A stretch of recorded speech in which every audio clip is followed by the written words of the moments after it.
I'm Eliza Matthews, 32 years old, and despite building a successful career in finance, I've never been good enough for my father.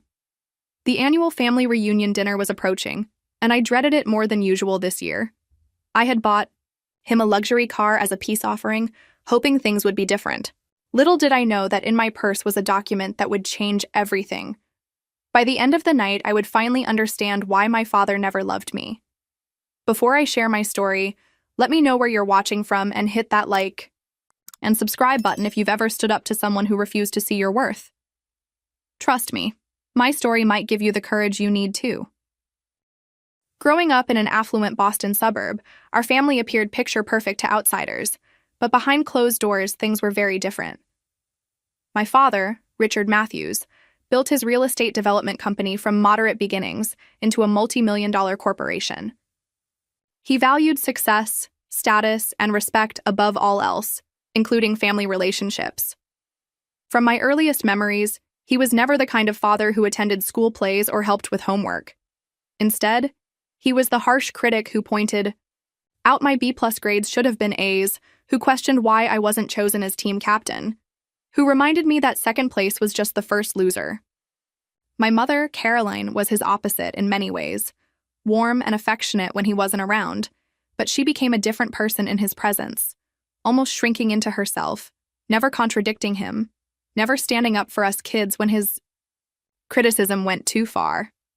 It was a dynamic I didn't fully understand until I was much older, this strange power he held over her, the way her eyes would dart to him before she answered even simple questions about dinner plans or weekend activities. My siblings and I grew up within this complicated family structure. My older brother James was 3 years my senior and undeniably the golden child. He played football, made the honor roll, dated the right girls from the right families, and eventually followed our father into the real estate business after graduating from father's alma mater. Everything came easily to James, or at least that's how it appeared to me. He seemed to intuitively understand what would please our father, while I constantly guessed wrong. My younger sister Sophia, 2 years behind me, somehow managed to navigate the murky waters of our father's approval system better than I ever could. She wasn't the overachiever that James was, but she had a natural charm and an almost supernatural ability to read the room, to know when to speak and when to fade into the background. She became the family peacemaker, the one who could occasionally make father laugh when his mood darkened, the one who would slip into my room after particularly brutal criticism sessions to assure me that it wasn't as bad as it seemed. But for me, nothing was ever enough. I graduated top of my class in high school, secured a full academic scholarship to Cornell, while father pushed for me to attend his alma mater instead, seeing my choice as a rejection of his legacy. During college, I worked 2 part-time jobs, while maintaining my GPA, yet during breaks he'd question why I wasn't interning at more prestigious companies. After graduation, I refused his half-hearted offer to work at his company, knowing I'd never be seen as anything but a pity hire. Instead, I moved to New York City, with nothing but 2 suitcases and determination, sleeping on a friend's couch while applying to every financial firm I could find. When I finally landed an entry-level position at Goldman Sachs, his response was, "Let's see if you last a month." I did last, not just a month, but 8 years, working my way up without family connections or nepotism, fueled partly by passion but also by a desperate need to prove him wrong. Just last month, I'd received a major promotion to senior investment strategist, becoming the youngest person in the firm's history to hold the position. The salary bump was substantial, allowing me to finally buy my dream apartment in Manhattan and still have savings left over. It was with those savings that I made what I thought would be a grand gesture, purchasing a brand new Mercedes S-Class for my father for Father's Day. In my fantasy, this gift would finally make him see me as successful, as worthy of his approval. The car cost nearly a year's salary, but I convinced myself it would be worth it to finally hear him say he was proud of me. Looking back now, I can see how pathetic that need for validation was, how it had shaped every major decision in my life. My achievements weren't truly for me, but were weapons in an unwinnable war for his affection. When I bought that car, I wasn't just buying a luxury vehicle, I was trying to buy what every child deserves freely, a parent's unconditional love. The annual Matthews family reunion always fell on the last weekend in June, conveniently close to Father's Day. which meant the gathering doubled as a celebration of Richard Matthews's patriarchal status. This year would be no different, except that I had made the decision to finally stand out by purchasing that ridiculously expensive luxury car, a sleek black Mercedes S-Class with all the premium features Father had once mentioned admiring at a country club friend's home. As the date approached, my anxiety spiraled to new heights. I spent 3 weekends shopping for the perfect outfit, something that screamed successful but not trying too hard, feminine but not frivolous, the contradictory mix my father seemed to expect from women in business. I settled on a navy blue, tailored dress from a designer my mother mentioned he respected, with subtle gold jewelry and shoes that were expensive but not flashy. The familiar pattern of preparation felt pathetic, even as I participated in it, the desperate routine of a child still seeking approval at 32. Past reunions flashed through my mind as I packed, each one marked by some form of paternal disappointment. When I was 16 and won the state math competition, he'd questioned why I wasn't focusing more on debate since numbers people are easy to find. When I graduated college summa cum laude, his only comment was that my chosen field was unstable compared to real estate. My first bonus at Goldman resulted in him wondering aloud if finance was really just glorified gambling, and my first promotion led to questions about whether I'd been selected to fill a gender quota. Nothing was ever an achievement on its own merits, always tainted by his skepticism. But this year carried an additional complication, one that had rocked the foundations of my identity just 3 months earlier. A popular genetic testing service, one I'd used out of simple curiosity about my ancestry, had revealed something unexpected. The genetic markers didn't align with being Richard Matthews's biological daughter. After the initial shock and disbelief, I'd quietly pursued a more definitive test, obtaining DNA samples from my father's hairbrush during a brief visit home. The results were conclusive and sat now in a sealed envelope in my purse, a nuclear option I hadn't decided whether to deploy. The discovery explained so much: the lifelong feeling of being an outsider in my own family, the subtle physical differences no one acknowledged, the inexplicable coldness from a man who showed at least basic affection to his other children. I suspected he knew, had always known, and that knowledge had colored every interaction we'd ever had. The day before the reunion, I drove the new Mercedes to my parents' suburban Boston home, having arranged for delivery to a nearby dealership. I'd planned the presentation carefully, arriving mid-afternoon when Mother would be at her garden club meeting, ensuring a private moment for this peace offering. My father answered the door in his usual crisp business casual attire, despite it being a Saturday, looking mildly annoyed at the interruption. "Eliza, you're early. The reunion isn't until tomorrow," he said, checking his watch as if I'd missed an appointment. "I know, Dad. I actually brought your Father's Day gift early and wanted to give it to you privately," I explained, heart pounding as I handed him a small box containing the car key with the Mercedes emblem clearly visible. He opened it with the polite, detached manner he reserved for obligatory gifts, his expression shifting to surprise as he recognized the logo. "Is this some kind of joke?" he asked, and I guided him to the front window, where the brand new car sat gleaming in the driveway. His face registered genuine shock, followed by something almost like pleasure, but it faded quickly to his usual analytical expression. "This is excessive, Eliza. What are you trying to prove?" he asked, though he was already moving toward the front door, key in hand.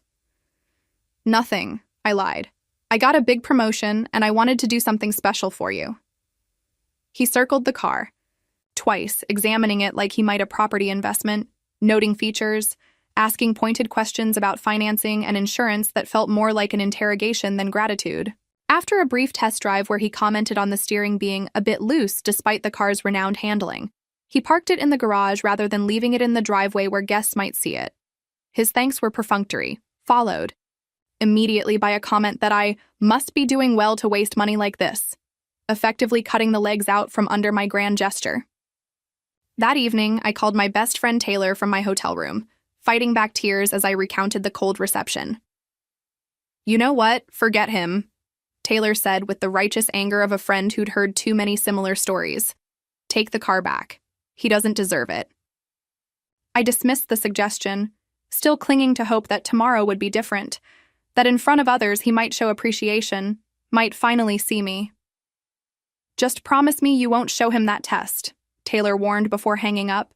Not unless you're prepared for nuclear fallout. I promised, but the envelope remained in my purse, a secret weapon I both feared and couldn't quite relinquish. Sunday afternoon arrived with perfect June weather, sunny with a gentle breeze, as if the environment itself was conspiring to create the illusion of the perfect family gathering. I took the long route to my parents' estate, using the drive to rehearse confident responses to the inevitable questions about my personal life, my career trajectory, my lack of a husband or children at the ancient age of 32. My knuckles were white on the steering wheel as I turned onto the familiar maple-lined driveway, already half filled with luxury cars belonging to extended family and my father's business associates, who somehow always made the invite list for supposedly intimate family gatherings. I spotted the Mercedes I'd gifted him prominently displayed near the front entrance rather than in its garage spot from yesterday, strategically positioned where arriving guests couldn't miss it. Taking a deep breath, I smoothed my dress, checked my makeup one final time, and strode toward the imposing front door with the practiced confidence I'd developed in boardrooms filled with men who underestimated me. Mother answered, her face lighting up with genuine warmth as she embraced me, whispering, "You look beautiful, darling," before adding her standard, "Your father's in the back garden with the Peterson group," as if issuing a weather warning. The grand foyer was already crowded with relatives, the usual mix of actual family and my father's carefully curated collection of connections who were treated as honorary members of the Matthews clan.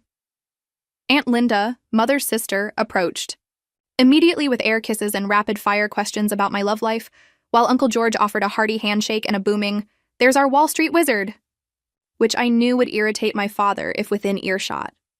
Cousins, second cousins, and family friends swirled around in predictable patterns. The same conversations repeated annually with minor updates, everyone performing their assigned roles. In the Matthews family theater, my father's entrance was exactly as choreographed as I expected, walking in from the garden with 3 business associates, all laughing at something surely only moderately amusing but treated as hilarious due to the speaker's net worth. His eyes swept the room, acknowledging various guests with nods and brief greetings until landing on me. The flicker of recognition was followed by the briefest tightening of his lips before he nodded exactly as he had to distant relatives and walked toward Mother to murmur something in her ear. No particular greeting for me, his middle child, the daughter who had just gifted him an automobile worth more than most people's annual salaries. I pretended not to notice, engaged in conversation with my cousin Rachel about her medical residency, but the familiar sting of dismissal burned all the same. Mother materialized at my side moments later, touching my arm gently. "Darling, your father mentioned you brought a new car for him. How incredibly generous," she said, her eyes communicating a mixture of gratitude and concern about the extravagance. "Please come say hello to the Stevensons. They just got back from a financial conference in Singapore and would love your insights." This was Mother's way, always running interference, creating social buffers, manufacturing reasons for interactions that should come naturally between family members. James arrived fashionably late, as was his custom, making an entrance with his perfect wife Rebecca and their 2 perfect children, receiving the warm paternal embrace I'd spent decades trying to earn. "Dad, the new car is insane. When did you decide to upgrade?" he asked, and I watched in disbelief as my father clapped him on the shoulder and responded, "Sometimes you need to treat yourself, son. Success has its privileges, with no mention of the gift or my contribution." Sophia intercepted me before I could process this blatant erasure, pulling me into a genuine hug that lingered just long enough to communicate her understanding. "I heard about your promotion." "That's amazing, Liz. Seriously groundbreaking," she whispered, using my childhood nickname that no one else used anymore. Her sincerity was a balm, but the contrast with our father's indifference only highlighted the disparity. As appetizers circulated carried by hired staff, I noticed my father leading a group of his business associates toward the front drive, gesturing animatedly. Through the large bay windows, I could see him showing off the Mercedes, opening doors, pointing out features, his face alive with a pride I'd never seen directed at me. "He's been doing that all morning," Sophia murmured, appearing at my elbow, with a glass of wine that I gratefully accepted. 3 separate tours for different groups of his cronies. "Mother told me you bought it for him." That was incredibly generous, Liz. I sipped the wine, watching as my father settled into the driver's seat, inviting one of his associates to experience the passenger-side luxury. Generosity wasn't my motivation, I admitted quietly. Just once, I wanted him to see me as successful, as worthy of notice. Pathetic, right? Sophia squeezed my arm. Not pathetic. Human. But Liz, you need to understand. She hesitated, choosing her words carefully. Dad will never give you what you're looking for. It's not because you don't deserve it, but because he isn't capable of it. Something in him is broken when it comes to you specifically. Her words hit with surprising force, not because they were new information, but because hearing someone else acknowledge the dynamic I'd experienced my entire life made it suddenly painfully real in a way my private thoughts never had. The weight of the paternity test in my purse seemed to double, the sealed envelope a ticking bomb I both wanted to detonate and desperately hoped to contain. The hour before dinner unfolded with the predictable rhythm of Matthew's family gatherings, everyone migrating to the formal living room with its uncomfortable antique furniture and aggressively tasteful decor selected by Mother, but approved by Father in the only domestic domain where his opinion reigned supreme. I positioned myself strategically on a window seat, slightly removed from the main conversation circle, nursing a second glass of wine and observing the familiar family dynamics. With newfound clarity, the knowledge of my genetic otherness creating an almost anthropological detachment, James naturally commanded the center of attention, regaling the assembled family with tales of his latest real estate acquisition, a struggling shopping complex he planned to transform into luxury condominiums. The initial investment looked risky to my partners, but I saw the potential everyone else missed, he explained, with our father nodding approvingly from his leather armchair throne. That's the Matthews instinct, Father interjected proudly. Seeing opportunity where others see failure. It's in the blood. The irony of his statement wasn't lost on me, the phantom weight of the envelope in my purse growing heavier with each blood-related claim. The conversation shifted inevitably in my direction as James concluded his self-congratulatory monologue. Eliza, Richard tells me you've moved up at your firm, my Uncle Robert remarked, genuine interest in his voice. Senior investment strategist, isn't it? Impressive for someone your age. Before I could respond, Father cleared his throat. It's a good stepping stone position. The financial sector is volatile, though, always has been. Not like having something tangible like property. He turned toward James. Real assets withstand market fluctuations. They persist through generations. The familiar dismissal stung despite my anticipation of it, the calculated pivot back to James and real estate, the implied inferiority of my chosen career path. Actually, I began, summoning the professional voice I used in difficult client meetings, my division generated 38% returns last quarter, outperforming the market by 22 points during significant volatility. Our risk assessment model, which I developed, has been adopted company-wide. A moment of impressed silence followed before Father responded with a dismissive wave. Numbers on paper. When the next recession hits, we'll see how that holds up. He turned to his business associate. Henry, speaking of property values, what do you think of the zoning changes in the Cambridge corridor? I excused myself to refresh my drink, encountering Sophia in the hallway as she returned from checking on her husband, who was watching the children in the backyard. Don't let him get to you, she whispered, squeezing my arm. I heard about your model from Michael's cousin who works in finance. It's apparently revolutionary. Her validation warmed me even as I realized how pathetic it was to still crave such approval. As I approached the bar setup in the dining room, I overheard Father's voice drifting from his adjoining study, the door slightly ajar. The car? Yes. Quite an upgrade from the old model. When you work hard and build something from nothing like I have, you earn these luxuries. The male voice responding belonged to Walter Peterson, Father's longtime business rival and sometimes ally. Richard, you old dog, always the modest one.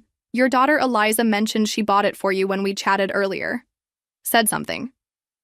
About her promotion. Sounds like she's making quite a name for herself in New York. A brief silence followed before Father's response, each word precisely chosen.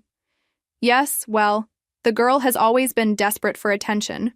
Truth is, her success comes from the opportunities I provided. Private schools, college connections, the fundamental understanding of business I instilled in all my children. The car is just her way of showing she's finally applying what I taught her. The casual erasure of my accomplishments, the rewriting of my hard-fought independence as somehow stemming from his influence when he'd offered nothing but criticism, sent a shock of anger through me so intense I nearly dropped my glass. The conversation continued, Father describing how he'd always pushed Eliza harder than the others because she needed that extra discipline, painting himself as the architect of achievements he'd actively dismissed. I retreated before being discovered, anger churning into a cold, clarifying fury. In the main hallway, James intercepted me, his expression uncharacteristically serious. Eliza, a word? He guided me toward a quiet corner near Mother's prized orchid display. Dad mentioned you've been asking Mother strange questions about her college years. What exactly are you digging for? His directness caught me off guard. In truth, after the DNA test, I had casually inquired about Mother's life before marriage, fishing for clues about possible relationships. But I'd thought my questions sufficiently subtle. Just getting to know her better, I replied carefully. Women in her generation didn't get many opportunities to build their own identities before marriage and children. James studied me with our father's analytical gaze, the family resemblance, striking in ways that now felt like further evidence of my exclusion. Look, whatever you're doing, whatever point you're trying to make with extravagant gifts and probing questions, just stop. The family has a certain order, a harmony. Don't disrupt that with whatever crisis you're manufacturing. His condescension was so perfectly echoed from Father that I almost laughed. Harmony? Is that what you call this toxic hierarchy? This system where one person's accomplishments are celebrated while another's are undermined? I'm not manufacturing anything, James. I'm just finally seeing clearly. He stepped closer, voice lowered to avoid attention. Dad has built everything we have. The Matthews name means something because of him. Your fancy job in New York, your trendy apartment, it all stems from the foundation he created. Show some respect and gratitude for once. Before I could respond, our cousin Rachel approached, seeming to sense the tension. Everything okay over here? Aunt Caroline is looking for both of you. I think dinner is about to be announced. James plastered on his public smile, the perfect son persona slipping seamlessly back into place. Just catching up with my little sister. Business talk, nothing important. As he walked away, Rachel touched my arm gently. You know, my mom always says your father plays favorites like it's an Olympic sport he's determined to medal in. For what it's worth, I think what you've accomplished on your own is pretty incredible. Her quiet support nearly broke my carefully maintained composure. I'd spent so many years convincing myself that the problem was my perception, not reality. That having someone else acknowledge the dynamic felt paradoxically both validating and devastating. The dinner bell chimed, Mother's signal for everyone to begin moving toward the formal dining room. I lingered behind, fingers brushing the outline of the envelope in my purse, weighing options, consequences, scenarios. Part of me wanted to leave immediately, to withdraw from this charade of family unity, to protect myself from the inevitable wounds the evening would inflict. But a stronger, perhaps more masochistic part refused to retreat, determined to see this through, to finally confront the lifetime of rejection with the physical evidence of its root cause. I checked the envelope one final time, confirming the test results remained safely sealed inside, then straightened my shoulders and moved toward the dining room, steeling myself for the performance ahead. The Matthews formal dining room had always struck me as a perfect metaphor for our family, with its imposing mahogany table that seated 20 people yet somehow still felt coldly impersonal. The ancestral portraits watching judgmentally from walls and the elaborate place settings that prioritized appearance over comfort, just like everything else in my father's carefully constructed world. Mother had outdone herself with the table arrangements, crystal glasses catching light from the chandelier, fresh flower centerpieces spaced precisely, name cards in perfect calligraphy assigning each guest their predetermined position in the family hierarchy. I found my card predictably far down the table, seated between Cousin Rachel's husband, whom I'd met perhaps twice, and one of Father's younger business associates, safely distanced from any meaningful conversation. James and his family occupied the prime positions near Father at the head of the table, with Sophia and her husband serving as buffers between the inner circle and lesser relations. Mother sat at the opposite end, her position a perfect illustration of her role in the family, technically equal but separated by the expanse of the table, connected yet distant. The first course arrived with military precision, waitstaff placing, delicate appetizers of seared scallops with microgreens before each guest simultaneously. Father rose, wineglass in hand, commanding immediate silence without requiring a word. "Welcome, family and friends, to our annual reunion," he began with practiced charm, his public persona polished to a glossy shine. "Each year, I'm reminded how fortunate I am to have built not just a successful business, but a legacy embodied by my family." His gaze swept proudly over James, who nodded appreciatively, then Sophia, who smiled demurely, before sliding past me as if I occupied the same visual plane as the wallpaper. "A special welcome to the Peterson Group joining us this year," he continued, acknowledging his business associates. "When surrounded by success, one naturally attracts more of the same." The toast continued with Father highlighting James's recent business expansion, Sophia's community board appointment, and ending with a pointed comment that family success comes from embracing proven pathways rather than unnecessarily challenging traditions, his eyes finally landing briefly on me with unmistakable meaning. As the meal progressed through 5 elaborate courses, Father directed conversation with subtle cues and direct questions, ensuring topics remained within his preferred domains of real estate markets, local politics where he held influence, and occasional sports discussions that inevitably highlighted James's former athletic achievements. When Mother gently attempted to mention my recent promotion during a lull, Father smoothly intercepted. "Speaking of financial markets, Henry, what's your take on the Fed's latest signals?" Effectively erasing her effort without acknowledging it had occurred.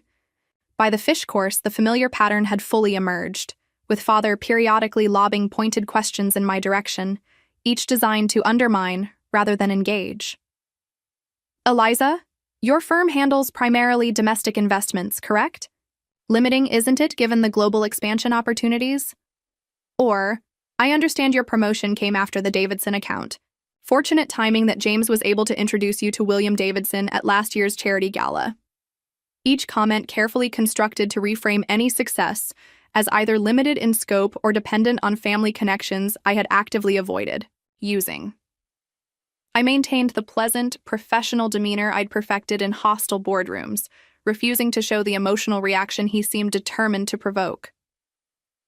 "Actually, Father, our international division integrated my risk assessment model last quarter, and the Davidson account came through a blind pitch competition, no introductions involved. My corrections were delivered with practiced lightness, though I noticed Sophia's sympathetic wince at each exchange, the familiar family dance painful in its predictability. The main course arrived, an unnecessarily elaborate beef Wellington that required all attention for several minutes, providing brief respite from the conversational minefield. Father used the opportunity to open another bottle of prohibitively expensive wine, his consumption steadily increasing throughout the meal, a concerning pattern that Mother tracked with nervous glances. James leaned over to mutter something in Father's ear, receiving a dismissive wave in response. As coffee and dessert were served, Father's attention swung back in my direction, alcohol having eroded what minimal filters he typically maintained. "Eliza, Richard tells me you're still single," commented Mrs. Peterson with well-meaning interest. "Such a beautiful, accomplished young woman. The men in New York must be intimidated." Before I could formulate a polite response about prioritizing career advancement, Father interjected. "Eliza has always been focused on proving something rather than building something," he said, swirling his bourbon contemplatively. "Some people chase accomplishments to fill other voids. Family requires compromise, something the Matthews women have traditionally understood better than she has." The casual cruelty landed with practiced precision, implying my professional success was compensation for personal failure rather than an achievement in its own right. Mother's sharp intake of breath was audible even from my distant table position. "Richard," she began with uncharacteristic firmness, but he continued as if she hadn't spoken. "Perhaps if Eliza had shown more interest in suitable matches I introduced over the years rather than dismissing them as boring or conventional, she wouldn't be facing her 30s alone." Each word was carefully selected for maximum impact, The public dissection of my personal choices presented as paternal concern rather than the hostile critique it truly was. The familiar pressure built behind my eyes. The childhood urge to flee from the table, fighting against adult determination to maintain dignity. I took a measured sip of water, noting with detached interest that my hand remained steady despite the emotional turbulence beneath. "I appreciate your concern for my personal fulfillment, Father," I responded evenly, drawing on every negotiation technique I'd ever learned. "But as you've often emphasized, Matthew's focus on results, and my results speak for themselves." A tense silence fell over the table, relatives who had witnessed similar exchanges over the years studiously examining their dessert plates while Father's business associates shifted uncomfortably, suddenly very interested in the architectural details of the ceiling. The pressure in my chest expanded with each heartbeat, the culmination of a lifetime of these moments, these public humiliations thinly disguised as family concern, these careful erasures of my personhood and achievements. The envelope in my purse seemed to pulse with potential energy, a nuclear option I had promised myself and Taylor I wouldn't deploy. As waitstaff cleared dessert plates, I realized with perfect clarity that the current path was unsustainable, that continuing to seek approval from a man genetically programmed to withhold it was a form of self-destruction I could no longer afford. As coffee cups were being refilled and brandy offered to conclude the elaborate meal, Father pushed his chair back slightly, a signal universally understood by the gathered family as preparation for one of his impromptu speeches, a tradition that had evolved over years of Matthew's gatherings. The anticipatory silence fell immediately, conversations halting mid-sentence, silverware carefully placed down, all attention reflexively turning toward the patriarch. Father stood, brandy snifter in hand, his expression taking on the benevolent authority he reserved for these moments of public performance. "Before we disperse to the garden for our annual family photograph," he began, voice carrying that particular timbre of someone accustomed to commanding rooms, "I'd like to take a moment to express my pride in what the Matthews family continues to build together." He gestured expansively, including the business associates as honorary members of this supposed dynasty. "A family is much like a business, enterprise, requiring vision, leadership, and participants who understand their roles in creating collective success." His gaze swept the table in that practiced way of appearing to make eye contact with everyone while actually connecting with no one. "As I look around this table, I'm reminded of how fortunate I am to have children who contribute to the family legacy in meaningful ways." He turned toward James, raising his glass slightly. "James, your business acumen continues to impress not just me, but the entire Boston development community. The Riverside project represents exactly the kind of bold, forward-thinking approach that distinguishes Matthews projects from lesser ventures. You've not only embraced the lessons I've taught you, but you've elevated them." James nodded with practiced humility that barely concealed his satisfaction, the golden child receiving his expected due. Father then shifted toward Sophia, his expression warming further. "And Sophia, your grace in balancing family responsibilities with community leadership shows remarkable maturity. Your work with the Children's Hospital Board has brought genuine prestige to the Matthews name, reminding us all that true success includes giving back. Your mother and I couldn't be prouder of the family you're raising and the values you represent." Sophia's smile was genuine, if slightly uncomfortable with the spotlight, always more comfortable facilitating others' recognition than receiving her own. I braced myself for what would inevitably come next, the careful omission, the pointed silence where my name should be, the practiced technique of praise by exclusion that would communicate volumes to everyone present without requiring explicit criticism. What happened instead was somehow worse. Father's gaze finally landed on me, the slight narrowing of his eyes betraying the calculated nature of what would follow. "As I reflect on my children's accomplishments," he continued, voice modulating, to what others might mistake for thoughtfulness rather than the prelude to attack it actually signaled, "I'm struck by how differently success can be defined." He took a deliberate sip of brandy, the theatrical pause allowing tension to build. "I'm proud of all my children," he announced, raising his glass higher, and for a suspended moment, I felt a ridiculous flutter of hope, quickly extinguished by his continuation, "except for the loser sitting at the table." The words landed with precision cruelty, followed by a beat of shocked silence before uncertain laughter rippled through the guests, most assuming this must be some inside family joke rather than the public evisceration it actually was. I felt blood rush to my face, then drain away completely, leaving a cold numbness as every eye at the table turned toward me with expressions ranging from embarrassment to pity to morbid curiosity. Father continued as if he'd made a mild joke about the weather. Some people measure success by titles and salaries, by superficial achievements that look impressive on paper, but lack substance and staying power. True success comes from continuing family traditions, from building upon foundations rather than constantly seeking to prove individual worth at the expense of collective strength. The deliberate vagueness of some people fooled no one, the target of his remarks crystalline in its clarity. Mother's face had gone completely white, her knuckles bloodless around her napkin, while James looked smugly satisfied and Sophia openly mortified. Cousin Rachel reached across her husband to touch my arm in silent support, but I barely registered the gesture. My entire consciousness narrowed to a pinpoint focus on the man at the head of the table who had just confirmed what the DNA test had already told me, that I was fundamentally separate, other, not truly part of this family in his eyes. For 20 seconds that stretched like hours, I remained frozen, experiencing the physical sensations of humiliation with clinical detachment, the burning face, the constricted throat, the accelerated heartbeat, the fight or flight response flooding my system with adrenaline.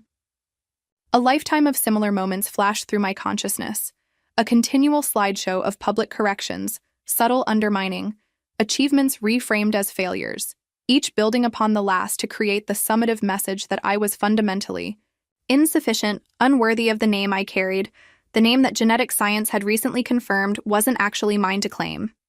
As Father concluded his speech with some platitude about family unity that rang hollow after his pointed exclusion, something shifted irrevocably within me, a final thread severing between the desperate child seeking approval and the adult woman, who suddenly saw with perfect clarity the futility of that lifelong quest. The weight of the envelope in my purse transformed from burden to liberation, its contents no longer a shameful secret, but a key unlocking the prison of false expectations. I'd occupied my entire life. The room remained suspended in uncomfortable tension, waiting for my reaction, perhaps expecting tears or a hasty exit as had happened in previous years, the predictable conclusion to the familiar family drama. Instead, I felt a strange calm descend, a clarity of purpose crystallizing around the decision that had perhaps been inevitable from the moment the test results arrived. Without fully planning the action, I found myself standing, the movement so smooth and deliberate that it commanded immediate attention, conversations halting mid-sentence as all eyes turned toward me with expressions ranging from curiosity to apprehension, the latter primarily from those who had witnessed previous Matthews family confrontations. My champagne glass remained on the table, deliberately not raised, the symbolism of my refusal to toast unmistakable. I smoothed my dress with steady hands, surprising myself with the absolute calm that had replaced the earlier turmoil, as if I'd passed through a storm into its peaceful eye. "Thank you, Father, for that illuminating speech," I began, my voice carrying clearly without effort, the professional tone I'd perfected in boardrooms serving me well in this unexpected moment. I've spent 32 years trying to earn approval. That was never going to be granted, measuring myself against standards that mysteriously shifted whenever I approached meeting them. Today, I finally understand why. The room had gone completely still, the kind of weighted silence that precedes significant moments. Mother's face a mask of alarm, while Father's expression darkened, with the recognition that this script wasn't following his expected pattern. "For those keeping score," I continued with deliberate lightness that belied the magnitude of what was coming, "I graduated top of my class from Cornell, built a career without family connections, and recently became the youngest senior investment strategist in my firm's history. By most objective measures, hardly the definition of a loser." I allowed my gaze to sweep the table, establishing brief eye contact with several relatives who nodded slightly in acknowledgement before returning my attention to Father. But success, in Richard Matthews' world, has never been about objective achievement, has it? It's about conformity to his specific vision, about reflecting glory back upon him rather than creating one's own light. I reached for my purse with deliberate calm, aware that every movement was being closely observed, the unusual spectacle of the compliant middle child finally breaking rank too compelling to ignore. "I bought you a car worth more than most people. Make in a year?"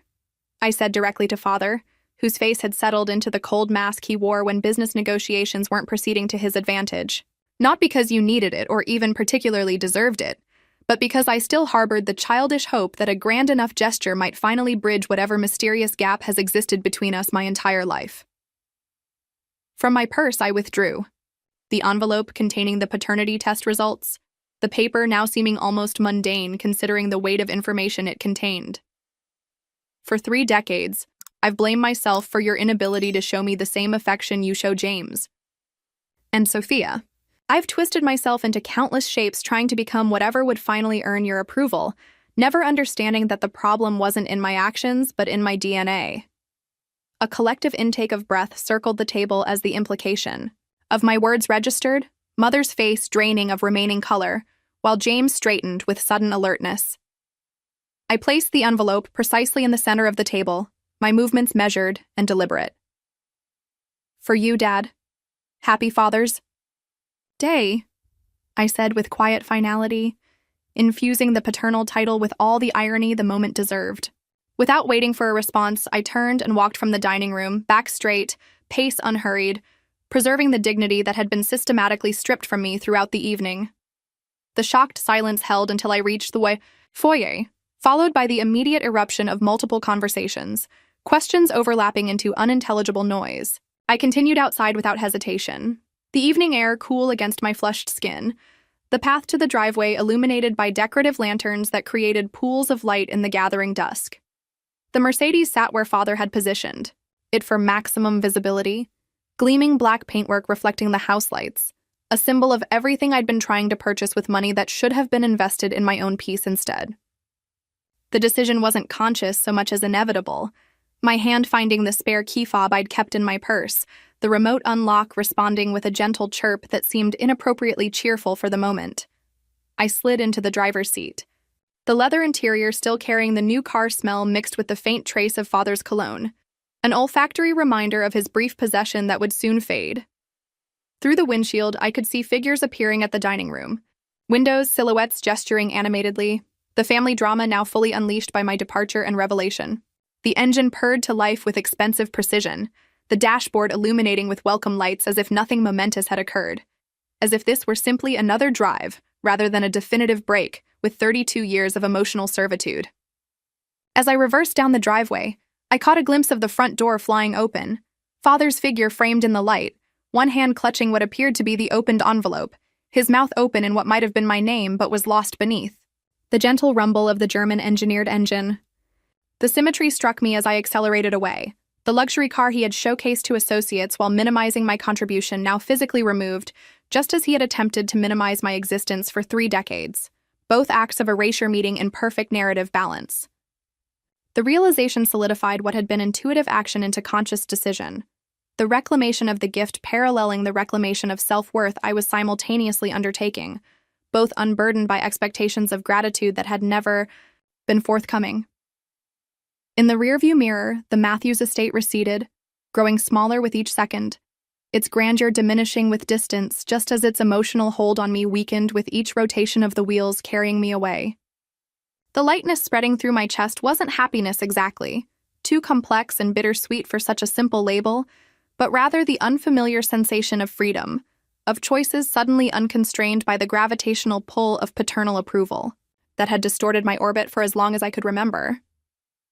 The Mercedes responded with quiet precision as I navigated away from the neighborhood of my childhood, each turn creating further distance between the person I had been 30 minutes ago and whoever I was becoming now.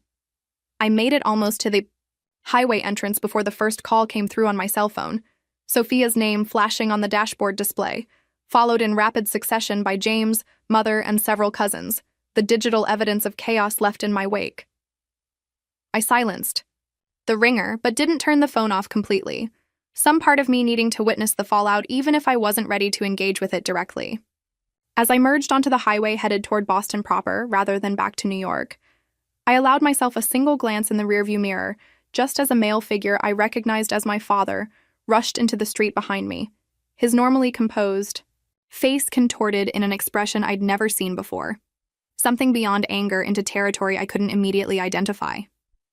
The distance was too great to hear his voice, but I didn't need audio to recognize the scream from his body language alone, arms raised overhead in a gesture of such primal emotion that it momentarily rendered him unrecognizable as the controlled patriarch who had engineered decades of emotional manipulation.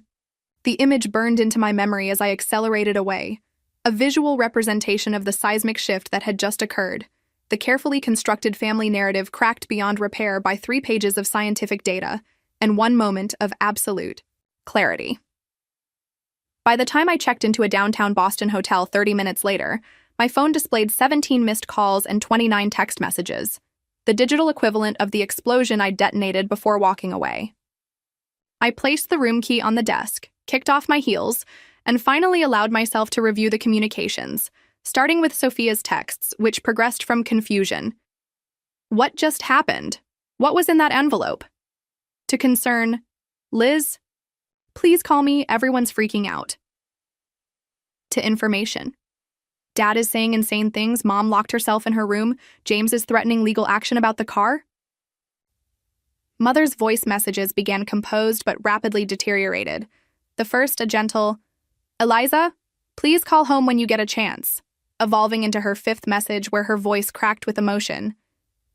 The test can't be right. There must be some mistake. Please come back so we can discuss this as a family. James had limited himself to 2 texts, both threatening legal action if I didn't return Dad's property immediately and retract your disgusting accusations. The contrast between my siblings' responses was unsurprising, their reactions perfectly aligned with the roles they'd always played in the family dynamic.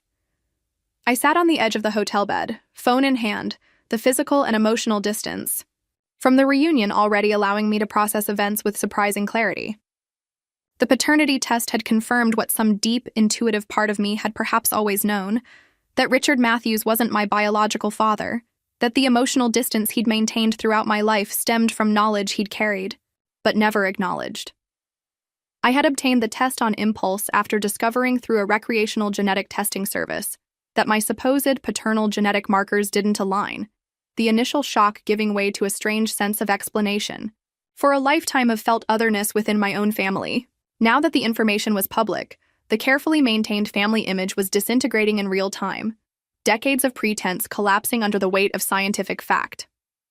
The most revealing response came nearly 2 hours later, after I had showered and changed into clothes from the overnight bag I'd packed in case the reunion became unbearable, a preparation that now seemed prescient.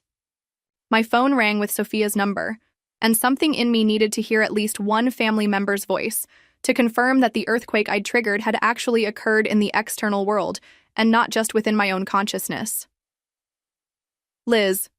Sophia's voice was hushed, suggesting she was calling from somewhere private within the house still filled with extended family. Are you okay? Where are you?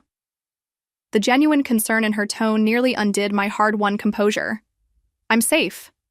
I answered noncommittally. What's happening there? She exhaled heavily. Chaos. Complete meltdown. After you left, Dad opened the envelope at the table in front of everyone, read it for like 30 seconds, then started shouting for Mom. She took one look at it and went completely white. They disappeared into his study for maybe 10 minutes. While everyone just sat there in shocked silence, and then Dad came storming out looking for you, saw the car was gone, and just lost it completely. I've never seen him like that, Liz. Never. The clinical description of events helped me maintain emotional distance, treating the situation almost like a business case study rather than my actual life imploding. And Mother? I asked, dreading but needing to know. She's locked herself in their bedroom, won't talk to anyone, not even James. The guests all left pretty quickly after that, as you can imagine. Dad's been making phone calls in his study for the last hour, and James is talking about some kind of injunction about the car, which honestly seems like the least important issue right now. She paused, lowering her voice further. Liz, is it true? The test results? Are they real? The question carried no judgment, only genuine desire to understand, so characteristic of Sophia's mediating nature. Yes, I confirmed simply. I had It done after a genetic service flagged inconsistencies. Richard Matthews is not my biological father. Saying the words aloud to a family member made them suddenly, viscerally real in a way that privately knowing hadn't. "Did you know who is?" she asked softly. "The test doesn't identify that, only confirms the negative match with the sample I provided from father's hairbrush," I explained, the technical details easier to discuss than the emotional implications. But given the timing and mother's reaction, I'm guessing it was someone from before she married father. Sophia was quiet for a moment before asking the question that revealed she understood the situation with her usual emotional intelligence. "How long do you think he's known?" The question cut to the heart of everything, the central betrayal not being the biological truth but the decades of emotional punishment for a circumstance beyond my control. "His entire life with me," I answered with certainty that surprised. "Even myself." "It explains everything, Sophia. Every criticism, every comparison, every impossible standard. He wasn't trying to make me better. He was punishing me for existing." The truth of this assessment settled between us, neither needing to articulate the countless examples that supported it. "I need to go," Sophia said suddenly. "James is coming upstairs, and I don't want him to know we're talking. Just please, text me that you're safe, wherever you are. And Liz? Whatever happens next, I love you exactly the same. This changes nothing between us." Her words lodged in my chest, the unexpected affirmation cracking the protective numbness I'd maintained since leaving the house. After hanging up, I moved to the hotel window overlooking Boston Harbor, the city lights reflecting on dark water, the view simultaneously familiar and strange, much like my own reflection in the glass. Somewhere in that city was the man who had shaped my childhood through calculated absence of affection, and potentially also the unknown man whose genetic material I carried. The symmetry of these two fathers, one present but emotionally absent, one completely unknown but biologically connected, created a strange sense of balance, as if the universe had finally provided explanation for the perpetual sense of misalignment I'd carried throughout my life. As midnight approached, a final text arrived from an unexpected source, mother's private number rarely used for direct communication. "I never meant for you to find out this way. It wasn't an affair. There was someone before your father in college. When I discovered I was pregnant, your father offered to marry me anyway, to give you his name. Please believe he tried to love you as his own. Some men simply cannot separate their feelings from biology. I failed you both by pretending the truth. Didn't matter. Can we meet tomorrow? Just us? There's so much you deserve to know." The message confirmed what I had already intuited, but added layers of complexity I hadn't considered, casting my father simultaneously as both villain and victim of his own limitations. My mother as both deceiver and trapped young woman, making impossible choices in an era less forgiving than our own. I placed the phone on the nightstand without responding, emotional exhaustion finally overtaking the adrenaline that had carried me through the evening. Tomorrow would require decisions about how much truth I wanted, how much connection I could salvage or was worth salvaging, and what shape my life would take now that the central organizing principle of earning paternal approval had been definitively removed. For tonight, I allowed myself the luxury of emotional shutdown, of dreamless, sleep untroubled by the lifetime of questioning that had preceded this day of answers. The week following what my mind had categorized as the revelation unfolded with the strange dual quality of moving both excruciatingly slowly and dizzyingly fast, each day bringing new information that simultaneously clarified and complicated my understanding of my place in the world. The morning after my dramatic exit, I met Mother at a small cafe far from family haunts, her appearance shocking me with its vulnerability, the carefully maintained Matthews matriarch facade completely absent, replaced by a woman who looked both older and more authentically human than I'd ever seen her. "His name was Thomas Keller," she began without preamble once our coffee arrived, her fingers trembling slightly around the porcelain cup. "We met junior year at Wellesley. He was at MIT studying engineering. Brilliant, kind, completely wrong. For a girl from my background according to my parents. When they discovered our relationship, they forbade it immediately. 2 months later, I met your father at a charity function. The appropriate match everyone approved. The story unfolded like a period film. A young woman pressured to abandon genuine connection for social advancement, discovering her pregnancy only after the relationship had been forcibly ended. Richard Matthews offering marriage partly from genuine affection and partly from calculated assessment of how Caroline's family connections would benefit his business ambitions. "He promised to raise you as his own," Mother explained, her eyes focused on some middle distance where the past still lived. "And I believe he truly intended to keep that promise. But from the moment you were born, you had Thomas's eyes, his expressions, his way of questioning everything rather than simply accepting what was told to you. Richard tried in his way, but every time he looked at you, he saw another man's child, physical proof of my life before him." The revelations continued over 3 hours, details of a history I'd never suspected unfolding with painful clarity, explaining the family dynamic that had shaped my existence. My biological father had never known about me, had moved to California, after graduation, built a successful engineering firm, married, had 3 children who were technically my half-siblings.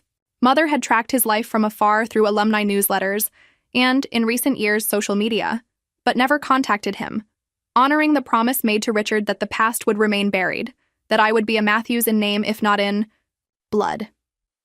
By our 3rd coffee, we had progressed to the most difficult question. "Why didn't you ever protect me?" I asked, the accumulated hurt of decades compressing into this single query. "You saw how he treated me compared to James and Sophia.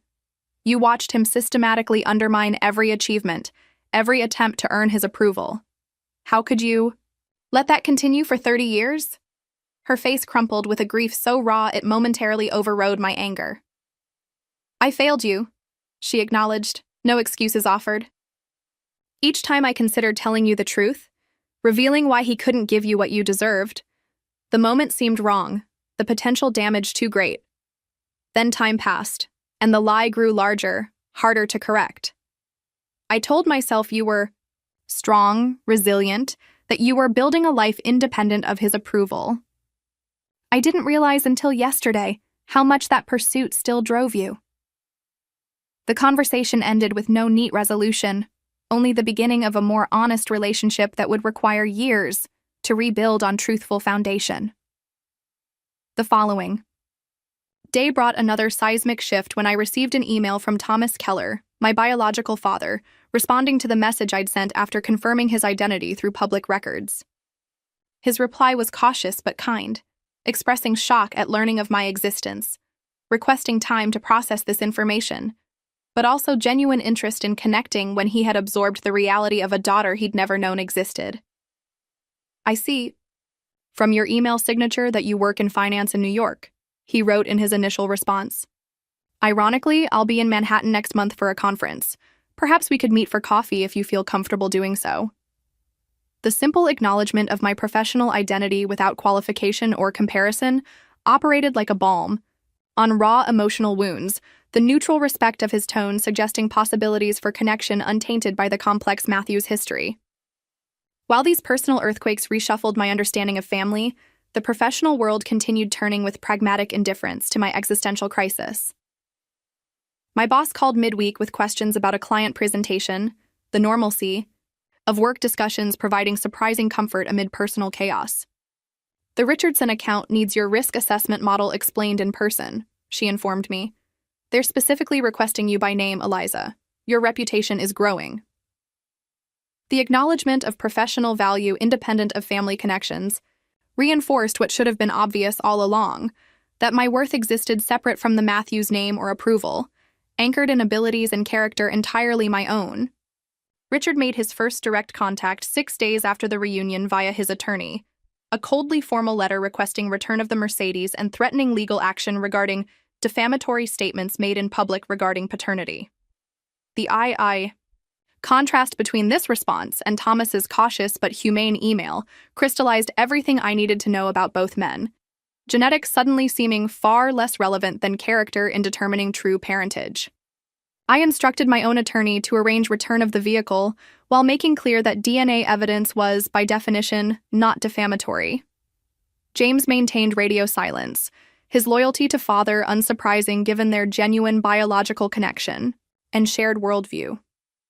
Sophia, however, called daily, our relationship deepening through honest conversations about family dynamics we'd both observed, but never previously discussed openly.